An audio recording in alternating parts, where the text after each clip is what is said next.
looking for? It's me, DLP.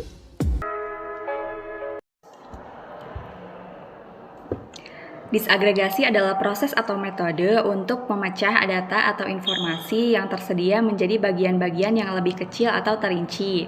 Perbedaan antara keduanya adalah demand aggregate forecast. Pertama, proyeksi permintaan keseluruhan tanpa mempertimbangkan kapasitas produksi saat ini. Kedua, fokus pada memahami dan meramalkan pola permintaan untuk pemanduan, pemasaran, dan persediaan. Yang ketiga, menentukan kebutuhan produksi secara umum.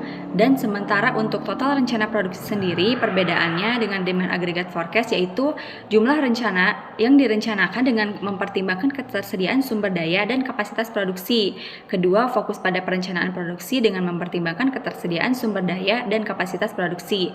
Ketiga, menggabungkan peramalan permintaan dengan ketersediaan sumber daya untuk rencana produksi sesuai dengan kapasitas yang ada. Di sini saya akan menjelaskan tentang MPS atau Master Production Schedule dan RCCP atau Rough Cut Capacity Planning.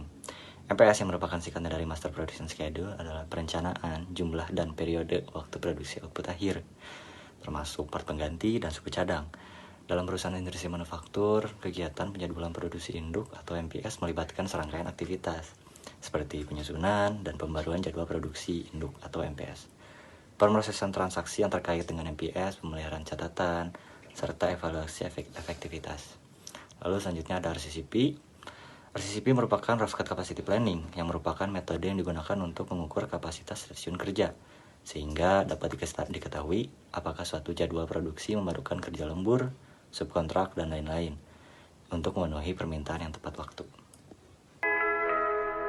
Elemen-elemen dalam Master Production Planning itu ada beberapa, seperti ada on hand, lead time, lot size, safety stock, demand time fence, ada planning time fence, ada sales aktual, ada actual order, ada project available balance, dan lain sebagainya. Kemudian di sini saya akan menjelaskan tentang bill of capacity. Jadi bill of capacity itu perencanaan kasar yang memberikan langsung banyak jaringan antara tiap produk akhir ke dalam MPS dan kebutuhan kapasitas untuk setiap pusat kerja. Input, proses, output dari MPS dan RCCP, di mana untuk input MPS sendiri, yang pertama ada data permintaan total, yang kedua ada status inventory, ketiga ada rencana produksi, yang keempat ada data perencanaan dan informasi dari RCCP. Yang kedua yaitu ada proses, di mana proses yang pertama yaitu memahami dan mengidentifikasi produk. Kedua, menentukan waktu pimpinan yang dibutuhkan, menilai permintaan dan menentukan tingkat produksi yang dibutuhkan, menyesuaikan sumber daya dengan tingkat produksi, mengidentifikasi dan memecahkan kekurangan produksi.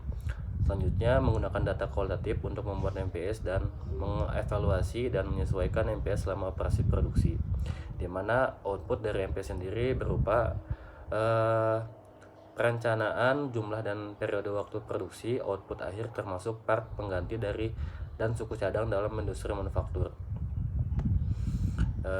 Dimana untuk input RCCP sendiri yang pertama yaitu memperoleh informasi tentang rencana produksi dari MPS. Yang kedua ada memperoleh informasi tentang struktur produk dan waktu tunggu atau lead time. Yang dimana untuk prosesnya yang pertama yaitu menentukan bill of resource atau menghitung kebutuhan sumber daya spesifik dan membuat laporan SCCP. Untuk output dari SCCP sendiri merupakan urutan kedua dari hierarki perencanaan prioritas kapasitas yang berperan dalam mengembangkan MPS. Yang selanjutnya di mana hubungan dari MPS dengan RCCP. RCCP termasuk dalam perencanaan kapasitas jangka panjang, di mana RCCP menentukan kebutuhan kapasitas yang diperlukan untuk melaksanakan MPS. Jadi untuk membuat suatu MPS diperlukan RCCP, jadi saling berkesinambungan. Sekian dan terima kasih. Wassalamualaikum warahmatullahi wabarakatuh.